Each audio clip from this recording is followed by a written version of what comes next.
Good evening. Welcome to a regularly scheduled meeting of the Waterville City Council.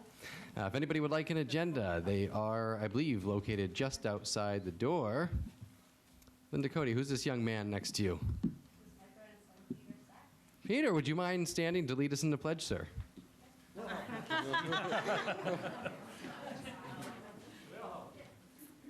pledge allegiance to the flag of the United States of America and to the republic for which it stands, one nation, under God, indivisible, with liberty and justice for all.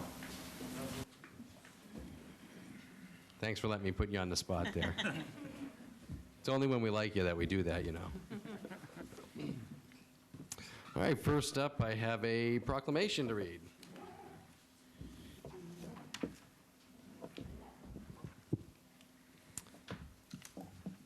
Whereas all children in Waterville should have access to the highest quality education possible, and whereas Waterville recognizes the important role that an effective education plays in preparing all students to be successful adults, and whereas quality education is critically important to the economic vitality of Waterville, and whereas Waterville is home to a variety of high-quality public and non-public schools from which parents can choose for their children, in addition to families who choose to educate their children in the home. And whereas educational variety not only helps to diversify our economy, enhance the vibrancy of our community, but is also an integral part of our nation's heritage and values. And whereas Waterville has many high-quality teaching professionals in all types of school settings, including public, religious, and homeschooling, who are committed to educating our children. And whereas School Choice Week is celebrated across the country by millions of students, parents, educators, schools, and organizations to raise awareness of the need for effective educational options, now therefore I, Nick Isgro, Mayor of Waterville, on behalf of the City Council, recognize January 26th to February 1st, 2020 as Waterville School Choice Week, and I call this observance to the attention of all of our citizens. Thank you. And now we have the Auditor's report we'd like to table until your next meeting, February 4th, please. Sounds good. Disclosure of conflict of interest. Is there anybody on the council that feels they have a conflict of interest with a vote they'll take tonight? Seeing as none, I'll move for the approval of the consent agenda. Is there a motion for the approval of the consent agenda? So moved. Second. Any discussion? All in favor? Unfinished business, ordinance 23, 2020.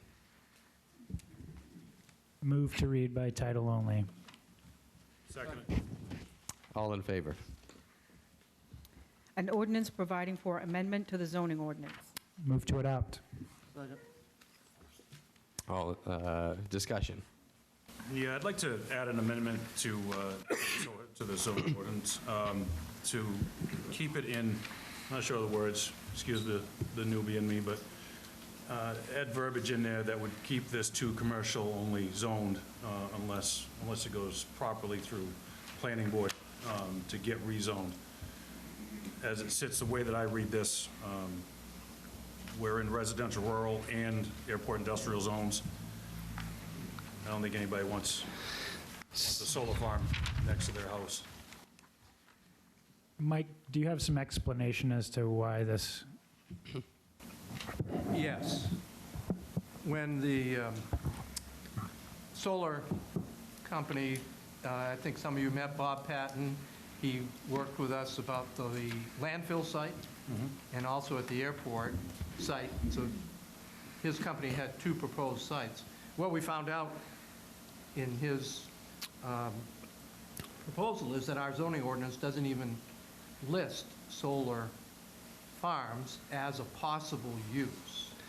So we could make the argument that in the airport zone, it's an industrial zone, so solar farms could be termed industrial.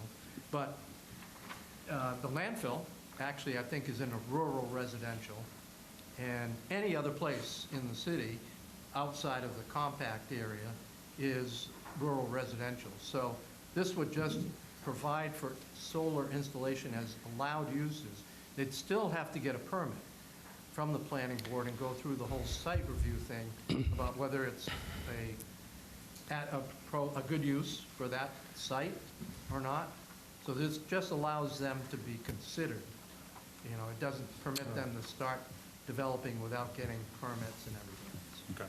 So I would recommend that the council strike rural residential for the following reasons. One, we're kind of blanket saying that a solar farm belongs in a residential zone, and it doesn't.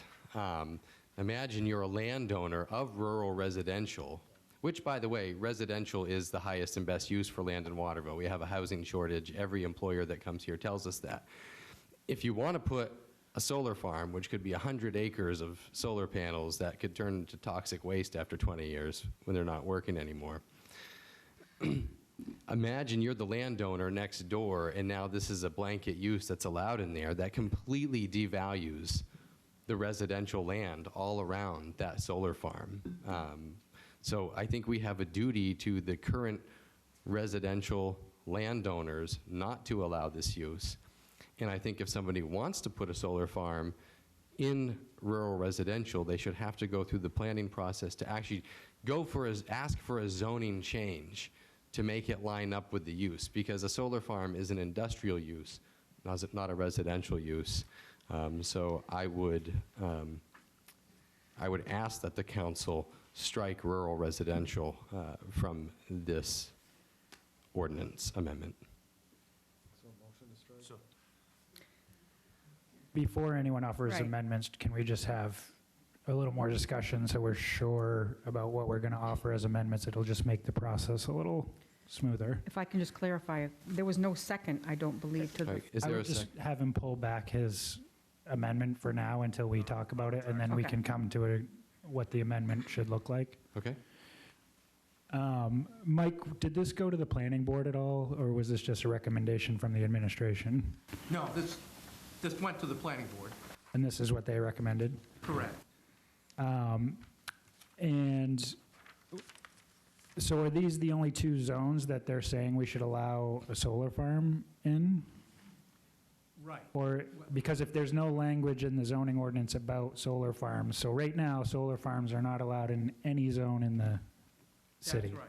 You could make, as I said before, you could make the argument that in industrial zones, like where the Hathaway, Lockwood, and actually Hedda Falls is industrial too,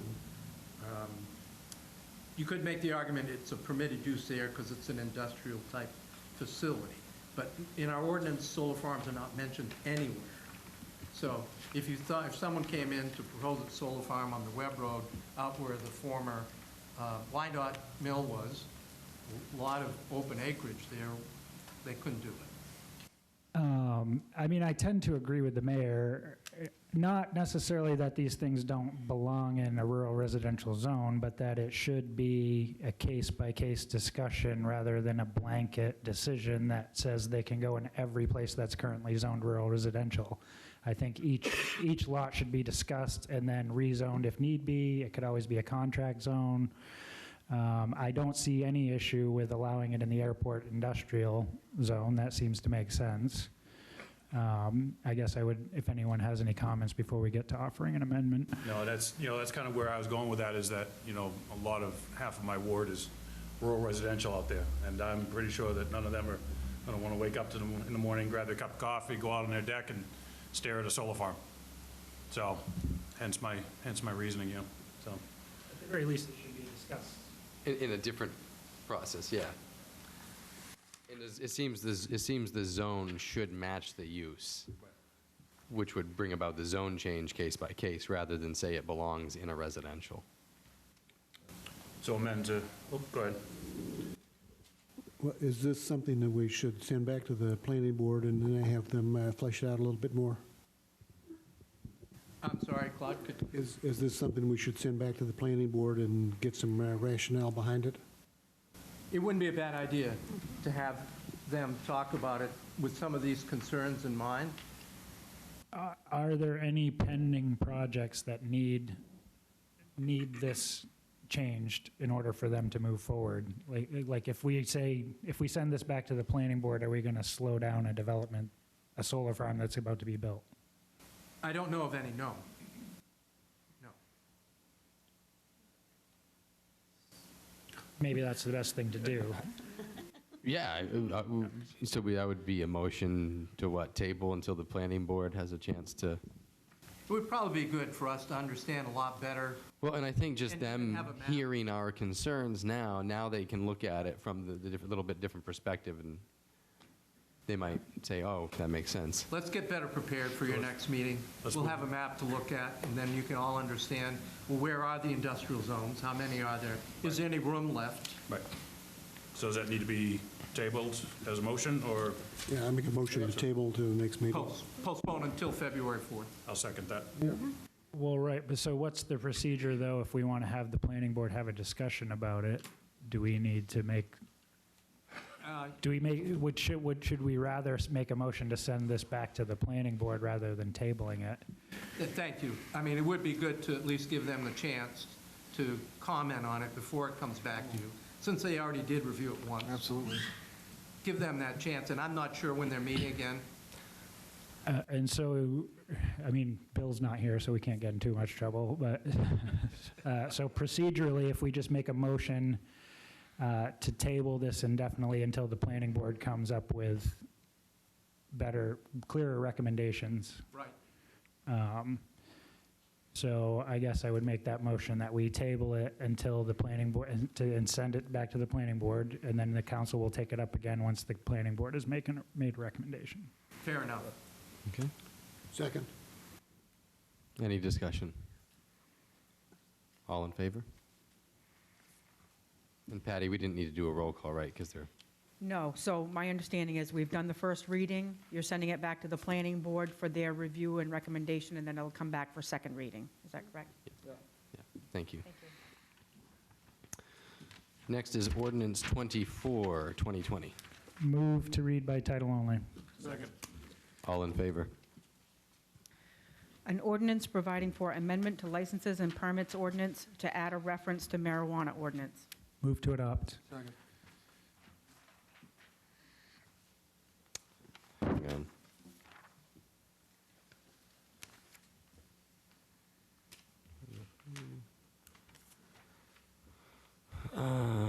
I'm just trying to make sure I know the difference between this and the one that's coming behind it. This, Right.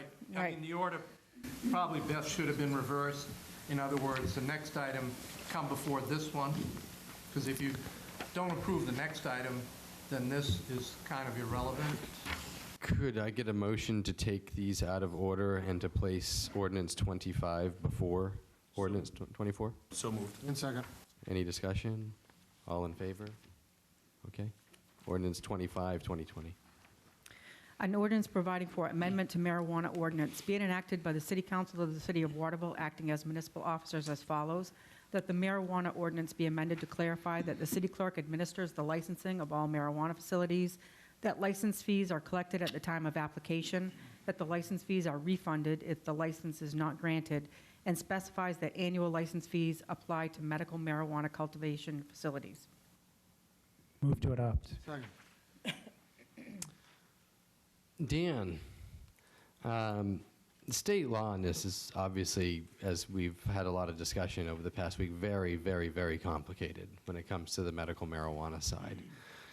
And there's a heck of a lot of language about the confidentiality of caregivers. Can you please, could we get an explanation first of exactly what we are trying to regulate when it comes to medical marijuana and caregivers? Well, this part doesn't address regulation so much.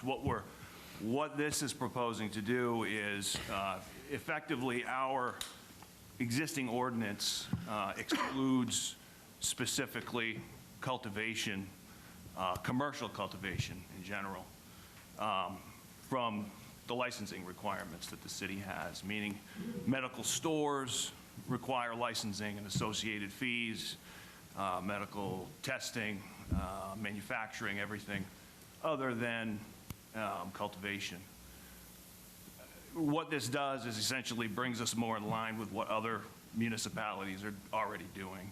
I've checked with them, they're already doing this. I've checked with the MMA and the Office of Marijuana Policy, many different people, Bill Lee as well, and no one has ever heard of a town, no one that I've talked to has heard of a town exempting cultivation, commercial cultivation facilities. When you say commercial cultivation, what do you mean? Because these are, caregivers are only allowed to grow up to 30 plants for medical use. So when you say commercial, Well, I'm a little confused by the term. Okay, our ordinance addresses marijuana facilities rather than the people who are growing at home, caregivers, as they're called, and their personal rights that they have. You know, I'm not going to knock on any doors and ask for people. These are for buildings and structures that are just for the growing of marijuana to sell for profit.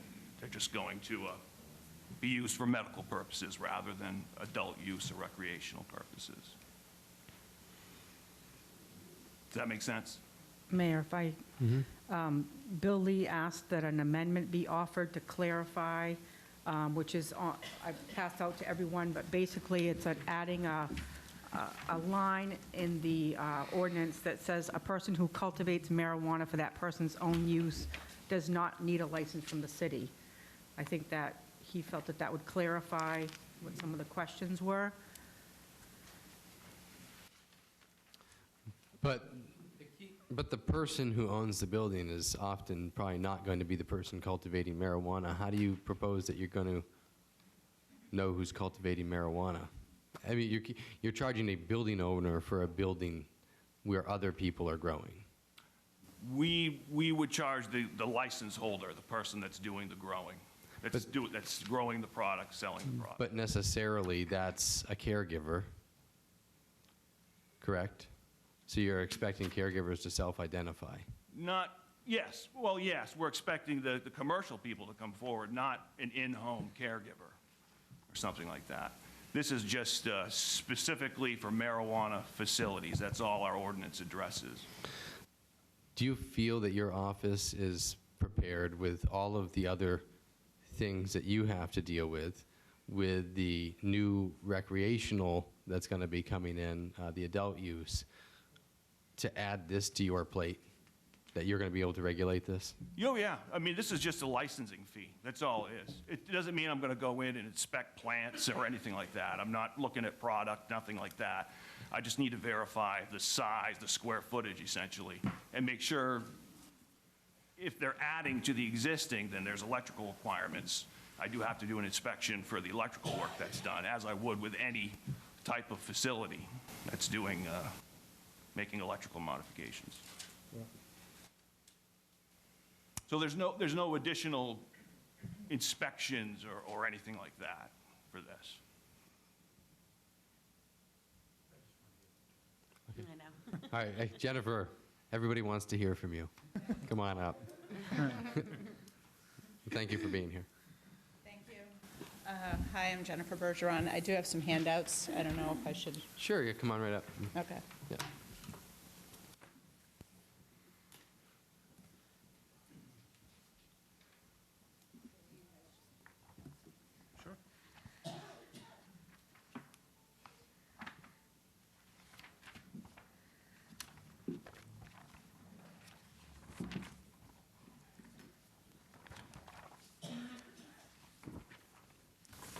So Jennifer Bergeron, I live in Winslow. I have marijuana caregiver grow in Waterville.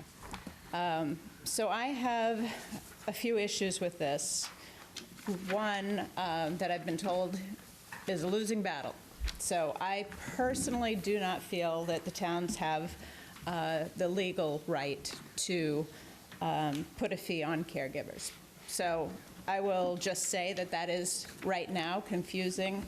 It is something that I'm with an organization that's going to challenge and try and have the state clarify within the statute whether or not that the cities can do this.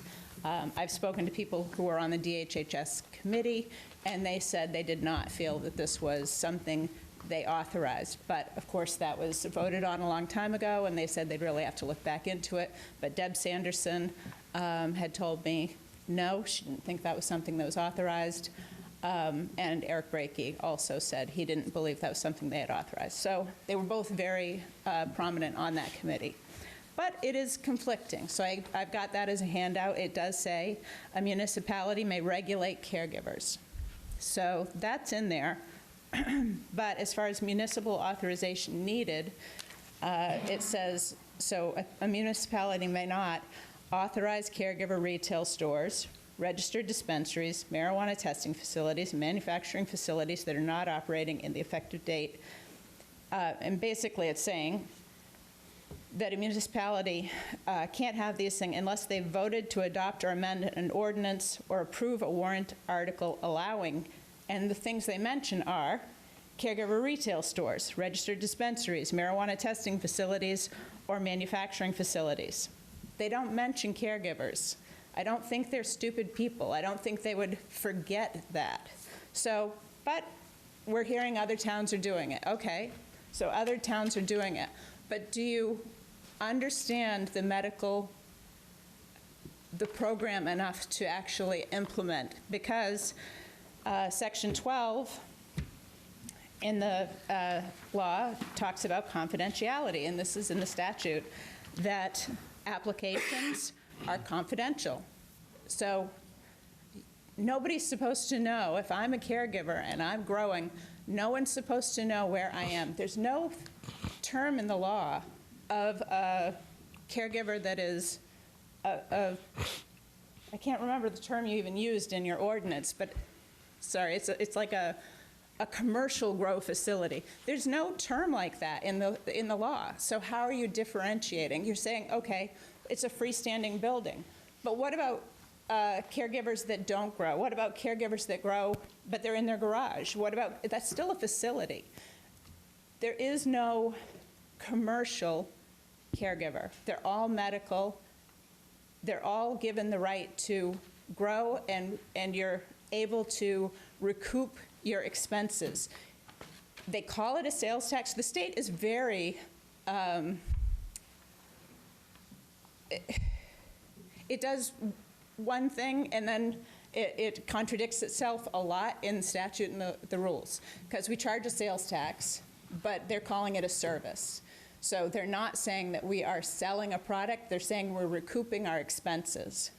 So, but I've handed out the whole part about confidentiality.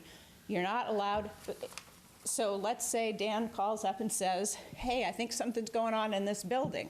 All they can say to him is, yep, they're authorized to do something there.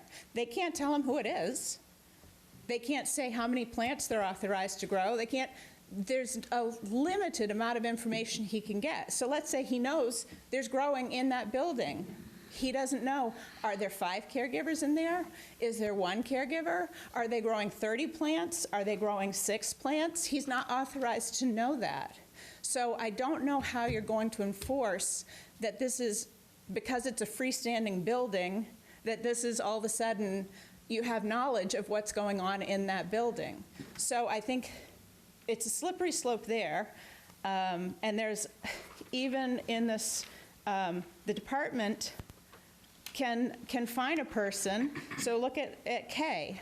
A person who knowingly violates the confidentiality of information protected under this chapter commits a civil violation for which a fine up to $1,000 may be imposed.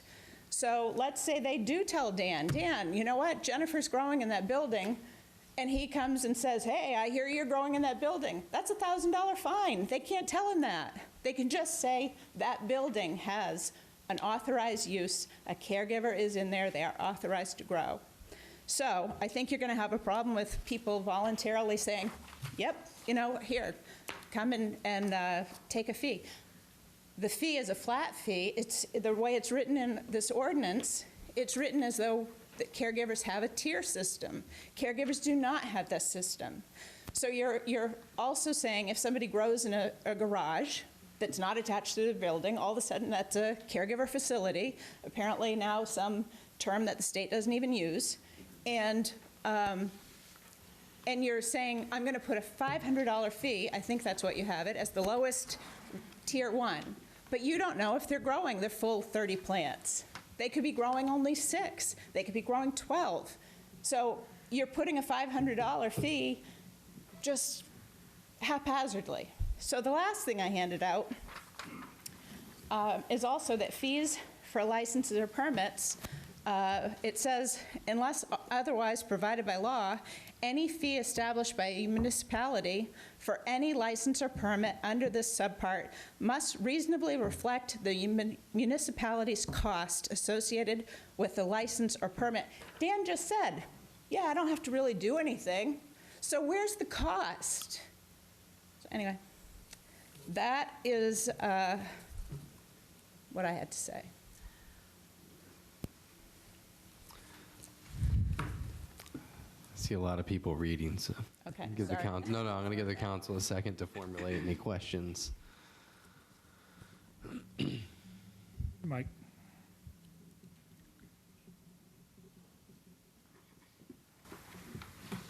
The mayor and I met with Ms. Bergeron last week, and at that time, the ability to license was in question. She didn't believe we could, and so I called Bill Lee. He gave you an opinion before your last meeting on this issue. Can we, in fact, regulate caregivers? So I'm just going to read what he sent me a couple days ago. So he says, and I quote, "I confirmed my opinion with MMA Legal. They use the same exact analysis that I did. They have an attorney at MMA who is specializing in this area. Caregivers grow marijuana for a profit. We can license them. If someone is only growing for personal use, we don't touch them. They are not in business." The last thing that Bill said was, and the short version of the analysis is that the statutes expressly allow us to regulate caregivers. The statutes expressly allow caregivers to cultivate marijuana. Therefore, we can license caregivers. So as Dan said, we've checked with other towns, so there's a list of 7 that you have there. Yeah, I've checked with, I haven't spoken with anyone who is essentially exempting cultivators. So there are 2 questions in front of you. One, can we legally do it? I believe we can, yes, and so does Bill Lee. Secondly, are we going to violate any confidentiality? We're just going to license one person, and that one person is the grower. We're not going to be asking who uses it. The confidentiality about medical marijuana is who are the users. So Jennifer- we're not going to be looking to violate anyone's confidentiality by licensing one person. If I may. Jennifer raises a good point about the fee. Perhaps that's something that because they don't use the tier system, our fee schedule is more based towards the adult use system. For instance, Auburn has a flat fee of $1,000 a year. You know, we could do something like that. That's one example. I've got a couple of thoughts on this. I mean, I think one is a question, can we? I think there's another question of do we want to as well? Because there are reasons. Now I'm going to put this one statement out here that might shock all of you. This is actually, so caregivers give up their Second Amendment rights in order to provide what is essentially a medical product to a patient. And the law says they're allowed to recuperate their costs. And there's kind of an insinuation that these are people who are just making money hand over fist, and the reality is the vast majority of them are not. Oddly, and I brought this up to Mike back when we did our recreational ordinance, we here in the city, I know when I took my oath, we kind of have a duty to follow the law, and considering that these are all, this is all still a felony, essentially what the city is saying is we're okay to participate in that as long as we make money off it. So to me, there's actually a dubious nature to the entire ordinance. That said, I think we need to ask ourselves if we really want to get into exposing medical providers to harm and to risk. And there are actually cases in this state of people who have been killed because they were known caregivers and people know that they don't have any guns in their home. So, and that could, so I mean, sometimes it just feels like as a city, all we're trying to do is just regulate as much as we can all the time and regulate the hell out of everything to make a penny on everything that we possibly can. I don't know. It just does not feel right to me. Well, I'm a little torn because honestly, I mean, I'm Facebook friends or Instagram friends or whatever with people who are caregivers, and many of them are not shy about sharing pictures of what they're up to, and they're also not shy about talking about how much money they're making. And, you know, that's not everybody, of course, but it is, you know, if you're growing 6 plants for yourself, you're not in business. But if you're growing 30 plants for other people, you are in business and you are making money. And almost every other business of any sort is subject to some sort of permitting or inspection. And maybe the $500 is an appropriate amount. I don't know. You know, it's a slippery slope, I guess. I mean, I do feel like they should be subject to some sort of, at the very least, we would know that there's value in the city knowing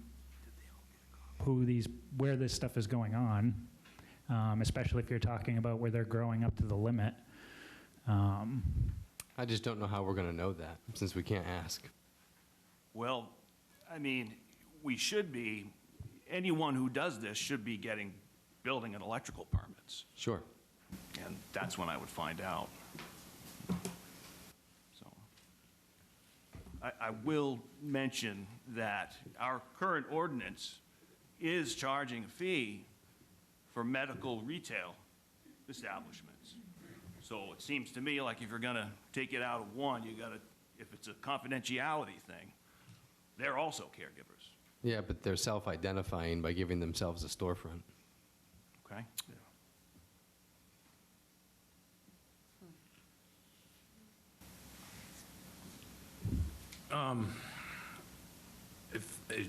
Being the new guy on the council, I feel like there's an immense amount of pressure with the amount of information that we just got handed to us.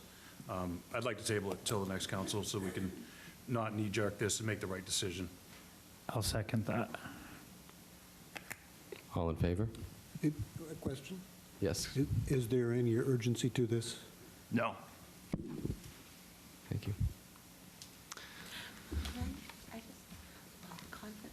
I just have a naive question. I don't know with the confidentiality, why it needs to be protected. Does that make sense? I think there's Just for the grower? Is it the Second Amendment?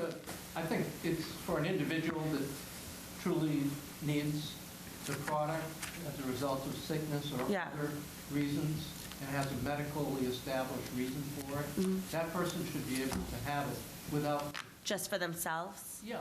Okay, that's, I just didn't know why this, I mean, it's up to any individual. Like, no matter what medication you're on, you don't necessarily want that to be public knowledge. so I mean- so this is, The city has a lot of confidential information.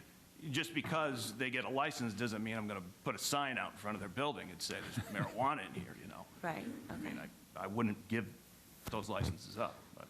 All right. I'm going to close discussion on that because we have just postponed the vote on that. Okay, sorry. No, that's all right. So Mayor, Now I've got to find my agenda here. now we're going back to Vote on the motion 24. table. We did already. Oh, Can I get a motion to postpone number 24 as well? Second. All in favor?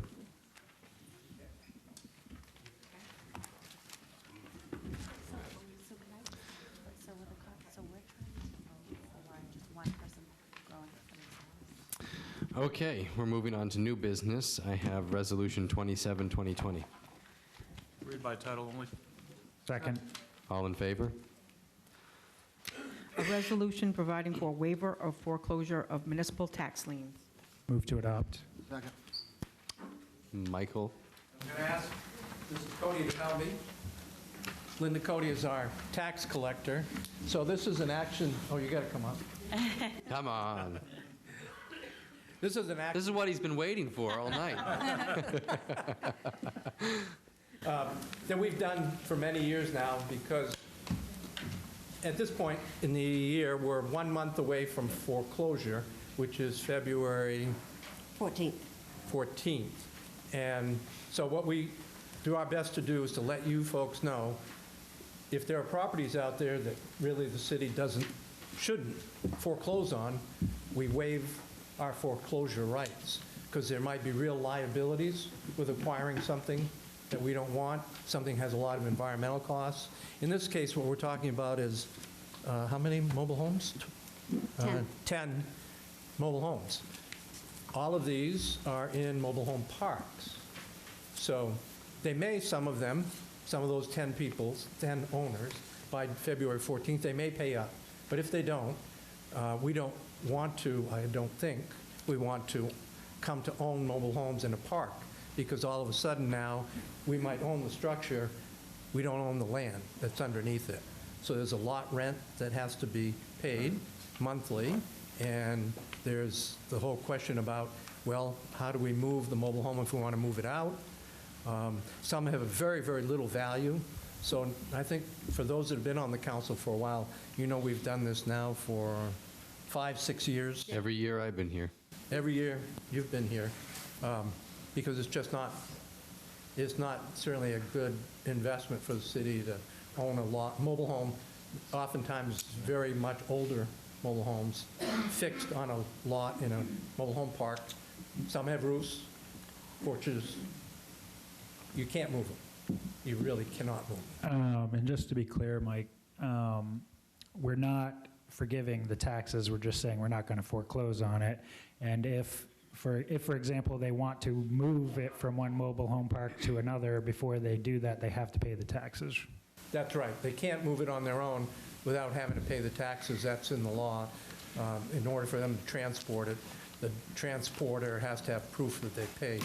But in regards to collecting later, I asked Ms. Cody to check on that, and last year, we waived 12 foreclosures, and how 6 many? of them paid after the waiver. And then the year before that, we had 20 mobile homes, and 11 of those paid. The reason why they're getting less is because the homestead exemptions are going up, and so this coming year is going to be $25,000, and there aren't a whole lot of mobile homes that are valued at $25,000, so. Makes sense. Yeah. Yes, sir. Just as a matter for me to understand, the mobile homes are renting the space that they sit on. What part of the mobile home does the city tax? All of the structure. The land is a separate tax to the mobile home park owner. So is that a personal property tax? That's not a real estate? Yes. Well, we use it, it's a real estate tax. For the mobile home? For the mobile home. Oh, it yes. is, okay, No. sorry. Yeah. Yep, Thank you. okay. I thought it was personal property, but it's real estate. No, the way that Waterville does it, it's. Real it's estate? real estate. yeah. Okay. There- Right, 2 taxes, real estate, land, property, personal property is equipment, benches, chairs, computers, ovens, we're talking commercial, personal property stuff. Any questions? So we may well come back to you at your February 4th meeting with another waiver. There's one property in particular we're especially concerned about, a big property that, again, has a lot of liabilities associated with it. So we may be back at that meeting. We're hoping that that one's paid before the 14th. Michael, I think the last time you came up, I was sitting back there, and I think the words you used were, "We don't want to be in the mobile home business." Yeah, that's right. Yeah. I think that's what you said, so. Yeah. Okay. Any discussion from the council? Public? Take a vote. All in favor? All right. Next is Resolution 28, 2020. Move to read by title only. All in favor? A resolution providing for issuance of a victualer's license to Gerard A. Trammell, doing business as Juliet's Bakery and Deli. Move to adopt. Discussion. All in favor? Next, Resolution 29, 2020. Move to read by title only. All in favor? A resolution providing for issuance of a secondhand license to Robert Greener, doing business as Jules Estate Buyers. Move to adopt. Discussion. All in favor? Next, Resolution 30, 2020. Move to read by title only. Seconded. All in favor? A resolution providing for issuance of a poll permit to Northern New England Telephone Operations LLC and Central Maine Power Company on Marston Road. Move to adopt. Discussion. All in favor? Resolution 31, 2020. A resolution providing for sale of tower leases, to see if the City of Waterville is willing to accept the proposal from lease advisors to sell 2 existing leases that communication providers have on the city's tower on top of the fire station. Move to adopt. And open for discussion. I thought it was important to have a public discussion about this, just so that people are aware, no matter how the vote turns out tonight. Basically, we've been offered to have, somebody's offered to buy out our leases that we have with cell phone companies who have equipment on the tower on top of the fire station. It would amount, the amount that they're offering us would be less than what we're owed over the next 11 to 12 years for the lease. Their basic rationale is that if we were to take the money and invest it for over the next 25 years, we would end up with more money than we're getting from the leases. Unfortunately, I don't think that moving forward, we can count on the city government to have the kind of discipline it would take to just put that money in the bank and not spend it. Whereas with the leases, the money comes in each year, so we really can't spend it till it comes in. We, myself, Mike, and Rick talked to a representative of the company, and I think the telling thing that he said in the phone call was that if we don't need the big lump sum of money, then we probably shouldn't accept the payment. And so that's where I stand at this point. I don't think it's a wise move to sell these leases. I'm of the same mindset. I mean, we could have a feel good with 420,000, but we all know that that would go away in about 32 seconds. We would also end up with a $36,000 shortfall right out the gate, and also lose another revenue stream going forward. I'd much rather take the chance with my cellular knowledge of those 2 companies staying on that tower and making us money. Every month we just collect it. So. Eric? And just in the interest of transparency, the risk that we take is that these companies do have an opt-out clause on these leases, right? What's the notice, 90? I think 90 days. 90 days. If we were to take this money and those companies then opt out once we've transferred the lease to the people who buy these leases from us, we get to keep the money, even if they've backed out of the leases 6 months from now. But we have no indication at this point that that's going to happen. So that's really the only risk in the deal, is that we don't take the money and then these companies back out, and then we're left holding, we don't have the money coming in from the leases. But I think that's a risk worth taking. Yeah, and I'm not afraid of, that's a good spot for antennas to blanket the downtown. The only closest structure is over in the other side of the river, so I don't see them going there. They'd gone there in the first place. Any other discussion? Okay. Just to be clear, a yes vote would sell the leases, a no vote is we keep them. Thank you. You want to just postpone indefinitely, that's basically a no vote? Let's vote no. All in favor? All opposed? That's a no. Now it's a little more firm, you know? Last up is Resolution 32, 2020. Move to read by title only. Second. All in favor? A resolution providing for referral to the planning board. Move to adopt. Second. Discussion? All in favor? We are at counselor updates. Are there any counselor updates this week? Yeah, so I do have a few things that I want just to update folks on. Tomorrow, we are meeting, the fire committee meeting is meeting tomorrow at 5:30 at the fire station. So all of the folks that were appointed will be meeting to go through that. I did reach out to the chief today just to kind of get a brief update as to where we were with the purchases. The ambulances have been purchased. The first one is being painted and lettered right now. The second one is at the station currently and will be sent north wherever that's getting lettered and painted once this one's complete. There has been an agreement drafted and is in the hands of Mike, which now needs to go to Delta. All the equipment is being assembled at the station, and applying for licensure will happen over the next 2 weeks pending the Delta review of the agreement. And all billing information is also being worked on. So things are moving along, just as like we said when we purchased them, it would be about a 3-month process. So we're in the middle of it, and yeah, that's what we have at this point. The second thing is we tried to, we got an email a couple weeks ago with regards to a New Year's Eve storm. We had some snow over New Year's Eve, and Public Works, they had quite a few issues in trying to make sure that they were out and about servicing these things. We had a bunch of trucks that were down and a few folks that were out.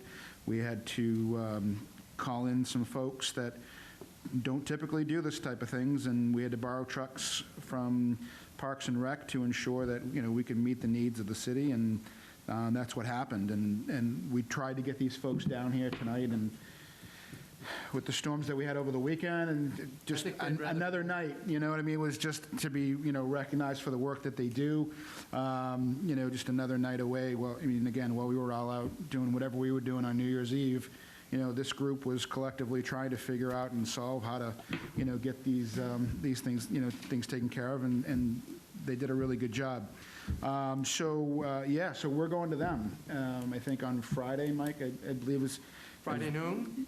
Yeah, so we're going to go to them and say thank you, and anybody's more than welcome. Yeah, just This is something the mayor did 2 years ago, which ended up being very, very meaningful for the guys on the Public Works group. We had pizza for them. And Yeah. the fact that, yeah, someone showed up to say thanks. When you see a room full of these kind of big, brawny, burly guys looking like kids on Christmas morning because you bought them some pizzas, you realize it doesn't take a lot just to say thanks and make people feel like they're wanted and appreciated. So Yeah. Right. I So thank you very much. Any counselors that Thanks. can show up at the Public Works facility at 12, Friday. Thank you, Mike. Yep, that's all I have. Counselor. I have a counselor update. There's a play opening at the Waterville Opera House this weekend, Miss Holmes, and they're actually in the middle of rehearsal right now. And this is leading to my next point, which is that I managed to get somebody to cover for me until 8 o'clock, but I unfortunately have to leave now to go do my job. Enjoy.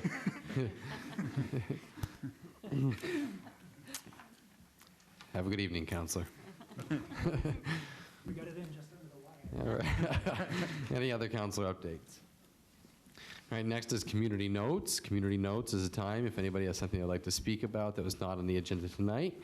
We ask that you come to the podium, state your name, tell us where you live, and give us your announcement. Okay, my name's Scott Mackin, a Waterville resident, but I'm here tonight on behalf of the Central Maine Gleaners Group, which is a group that's trying to help the, as we know, the food insecurity. And as part of the gleaning, what we do is we basically go and get food otherwise that would be wasted as far as like thrown away or just sits and rots. And I just have some updates on some of the things we've done this year. Starting in May, we have raised a little under 2,600 pounds from Maine General. We did the farmers market from April to November, and we received $2,695 worth of goods from the farmers market. And also from the fields, different farms on the area that we brought back here, we gleaned 1,821.5 pounds. And just to give an idea of where this is going, it goes to the Mid-Maine Homeless Shelter, the Evening Sandwich Program, the Alphon Youth Center. And also, we also have some volunteers from the KV Connects group who has actually been going to Colby College, their spa, and getting prepackaged meals. And they've been bringing them to the Evening Sandwich Program. And just gleaning season's going to be coming up, hopefully here sometimes May or spring. If anybody's interested in joining our group, see me after the council meeting. I can give you some information, and we can get you on the list. And if it's a farm or a time that you're available, please come out. We don't require you to be out there for 4 or 5 hours. Just come out for a couple hours. We provide the gloves, we provide water, a snack, and you'll be helping a good cause to help feed our local citizens. Thank you. Thank you.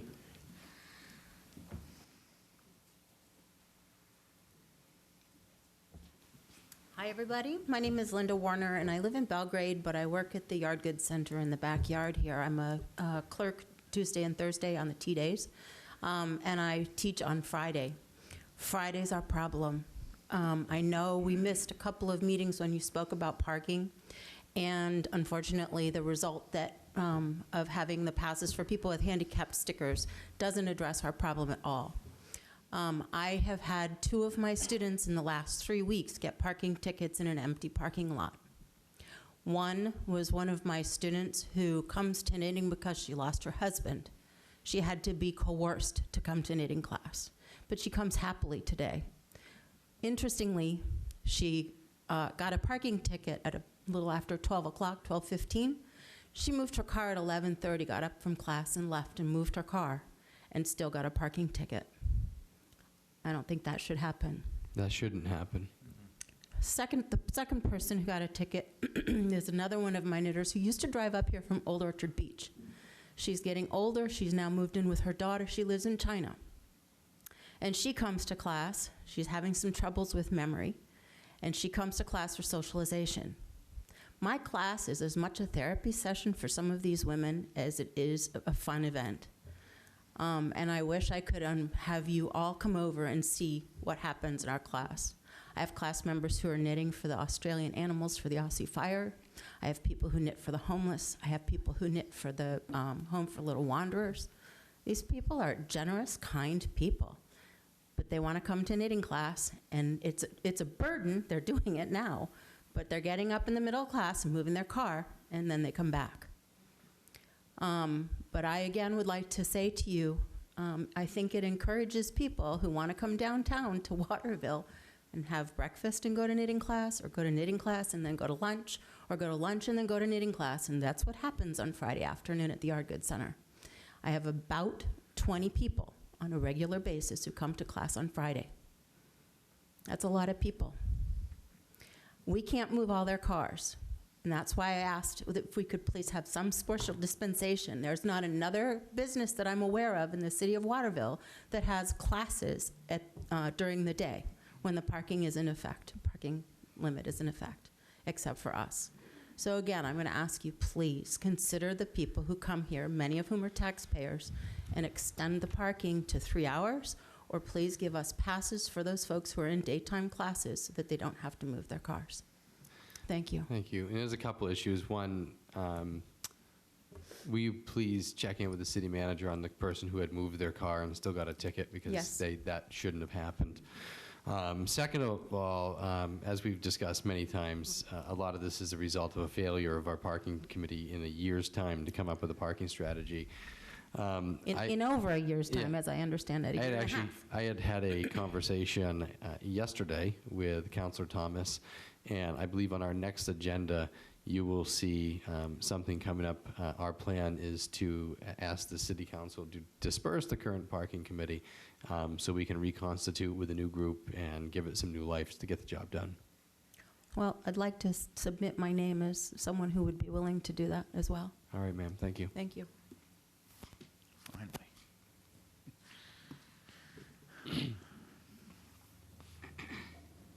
Hi.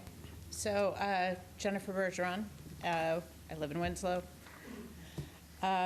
Two things. One is something we already discussed, but you've tabled the discussion for 2 weeks from now, and I won't be here. So I want to say right now that something was stated after I handed you the handouts that was inaccurate, and that is that does not apply to caregivers. That absolutely applies to caregivers. So I can send the part that says the registered card holder, those are caregivers also. So this confidentiality clause 100% applies to caregivers. That is not only for patients. So that was just important for you to know. Second, about the parking, and we're very appreciative of people who clean out the parking lot, but I own a business downtown. My business closes early enough, but there are bars downtown that don't close until 1 o'clock, and yet the parking ban goes into effect at midnight. So I don't know, but I think that's something that should also be addressed on the nights where perhaps there are businesses still open, to not have the parking ban start until after that time. So those are the two things I had. And I'd love it if you guys could table that discussion to 2 meetings from now, because I'd really like to be here to hear what you have to say. But I don't know that can be done. The council will certainly has a decision. They can do whatever they want with that. So. Okay. Thank you. Thank you.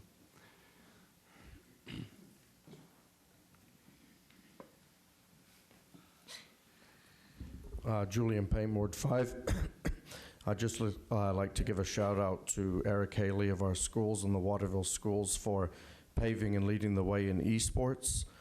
Speaking as a resident, this was something that came up that Eric brought to the board, and apparently Waterville was the only school in Maine that was launching esports. And it turns out that many of the football players and basketball players are heavily involved. It teaches teamwork, communication, self-esteem, school pride, and computer disciplines. And this is now something that's spreading across the whole state and nation, and it appears that schools that aren't jumping on this bandwagon are going to be left behind. There's millions of dollars, it involves scholarships, and it just is a great program that really shows what a visionary Waterville is at leading with schools. Thank you. Thank you. Anybody, last call for community notes. All right, Mike, you're up. I'm going to ask Patty to put the manager's report up green. You did all get a copy of it. It's got 4 pages. So the first item, maybe the most important item in the manager's report, is the budget schedule. So you see 2 sheets attached with dates for upcoming budget meetings. The first is kind of a summary of the process, and the second one, it looks like this, has the dates where we talk about the different department budgets. Some of those budgets, some of those departments may switch from one date to another, but anyway, that's a lineup as it looks like so far. So basically, March 24th or so, we start with the first round of the budget meetings. I'm going to go right to item 5, actually. I should have put that underneath the budget review. Item 5 is, well, I wrote it as strategic planning, but really It's a set time where the council can meet together without having to make any decisions about anything. As some of you remember, we had it in the fall, last summer, or the summer before, at the police station. That was actually, it was just last summer. One Saturday morning. Yeah. I think everyone found it very helpful Yep. to be in a meeting where you're not. Actually, I think it was last. Was it February? It was last winter. It was right before we started budget. 'Cause Yeah. that's, I think, really Was how. it just before the Yeah. budget? That was really what guided us through a fairly peaceful budget Operation Hope, I process. know that was going on that same night, whenever that was. So we'd like to try it again, Yeah. is to meet on a Saturday morning, probably for 4 hours, something like that, and talk about the upcoming budget review, other items, no votes taken, discussion, getting to understand each other better, where people's priorities are. And, yeah, it was a helpful thing. Just make sure this year some of your department heads don't take it as a mandate. I'll get that clear to them. Will we have coffee and plenty of it? There will be refreshments. So as long as people are okay with that, I'm going to pursue that, setting that up.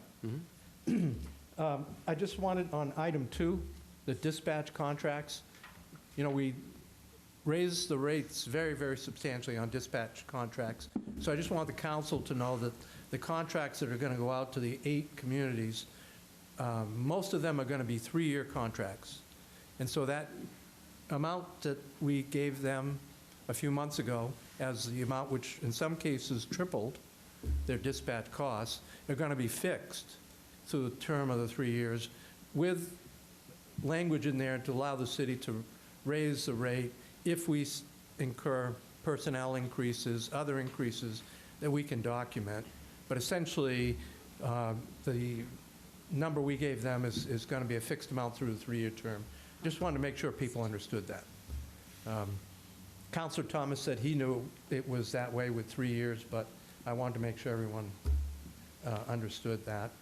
And so if there are no questions. How was that received by the municipalities?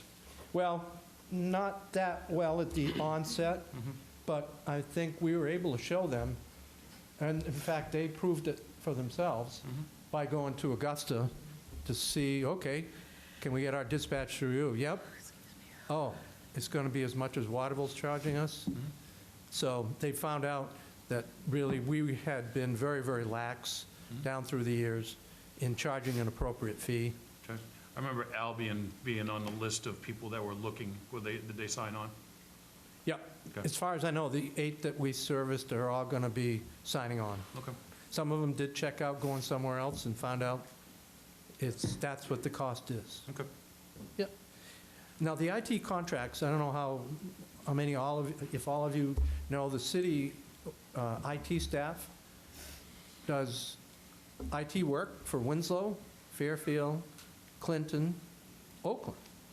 So talk about a shared regional service, is we're doing that now. Like the dispatch contracts, we probably haven't increased the IT contracts that we have with those 4 towns. And there are a few other that we provide IT help for, the library, KV Cog, Waterville Creates for a while, and maybe another one that I'm forgetting. But we're going to increase those rates in that, and so I wanted to let the council know that we're going to do that. It's kind of unique. They don't all have the same formula as to how to figure what they should be paying, so we're doing it individually almost. So I just wanted to let the council know we're working on that. You'll have an increased revenue amount for next year's budget. And then if you want to, prior to the next year, these have been typically 1-year contracts. We can go over that whole budget thing. But I wanted to try to get this done because now they're saying, hey, tell us what it's going to cost for you guys to provide our IT services. Because we have budget meetings coming up. We need to know now. And so I'd like to go forward with that unless the council has real objections to it. Okay, bring us down to the last item. Someone asked at the last council meeting, how about the recruitment schedule for a new city manager? I sent you something in the email over the last few days that outlined that we'd start advertising in July and go through the process, so whereby if you wanted to, under Plan A, have someone come on board in November and then work with me until I get done, December 31st. I really think 2 months is an appropriate time for overlap. But as I started thinking more about this last week, I decided to come forward with Plan B, and Plan B is that I would get done December 31, but the new manager, whoever he or she is, would also start at that same time. And so I would stay on in January and February on a part-time basis only to help with the new person, especially for the budget. Because January and February are 2 months, where on the administrative side, we do everything to get the budget ready to you in March. And so if that person comes in November, there's no so much I can do on the budget prep. Much, much better if I can do it in January, February with a new person. So that's... Yeah, I mean, essentially, otherwise, you're going to have Aaron Burrows doing the budget. Right, and Aaron's only been here a year and a half. I don't think Aaron, and there's no knock on Aaron, he's great at what he does, but I don't know that he's prepared to make a budget on his own. No, I agree. I agree, and that's what got me thinking, is as I started the budget process last week, so really, we start the second week in January. It's like, wait a minute, I'm going to be gone, the new person's going to be new, Aaron's new, fairly new, so that's the idea. You don't have to decide tonight. I wanted to entertain questions. You actually have months to think about it, so. Yeah. Your Plan B is guidance only during January, February. No, the new city manager will be making the final decision, correct? Oh, yeah. The new city manager would be the city manager January 1. Okay. I'm only there on a consultant basis. Okay. So when I talked with Bill Lee about structuring some kind of agreement, he said, would you be willing to work only as long as the city wanted you? So if city doesn't want you in February, I said, fine. I'd like to work January, February, but if that's 3 days a week, and there would be a savings, because if you do it November, December, and you get 2 full-time salaries for 2 months. January, February, it's 1.5. 1 for the new person, half for me, about that. And I'd be willing to go as long as people want it to be. If it's only 1 month, fine. But the new person would be the manager, not me. Yeah. We're not making a decision tonight. This is Mike. No. This is Mike just giving options to the council. Yeah, that's all the other item under this is, which we do have to make a decision on in the next month or so, is the idea of hiring someone to help the search process through. Not to make a decision about who you hire, but to do all of the process to get you to the point of interviewing and selecting. So I really think through the Maine Municipal Association, we should get them to assist you. We should get, I don't know whether it's them or not, we should get somebody.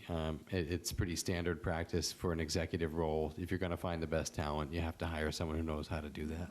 Yeah, and I would almost like to do that before we choose Plan A or Plan B. Sure.